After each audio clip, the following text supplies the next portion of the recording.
شروع اللہ کا نام لے کر جو بڑا مہربان نہایت رحم والا ہے۔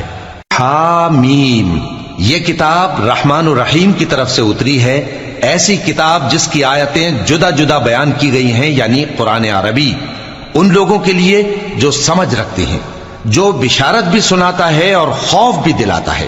لیکن ان میں سے اکثر نے منہ پھیر لیا اور وہ سنتے ہی نہیں، اور کہنے لگے کہ جس چیز کی طرف تم ہمیں بلاتے ہو اس کی طرف سے ہمارے دل پردوں میں ہیں، اور ہمارے کانوں میں بوجھ یعنی بہرا پن ہے، اور ہمارے اور تمہارے درمیان ایک پردہ ہے، تو تم اپنا کام کرو، ہم اپنا کام کرتے ہیں۔ کہہ دو کہ میں بھی آدمی ہوں جیسے تم، ہاں مجھ پر یہ وحی آتی ہے کہ تمہارا معبود ایک ہی معبود ہے، تو سیدھے اسی کی طرف متوجہ رہو اور اسی سے مغفرت مانگو۔ اور مشرکوں پر افسوس ہے جو زکوٰۃ نہیں دیتے اور وہ آخرت کے بھی منکر ہیں۔ جو لوگ ایمان لائے اور عمل نیک کرتے رہے ان کے لیے ایسا ثواب ہے جو ختم ہی نہ ہو۔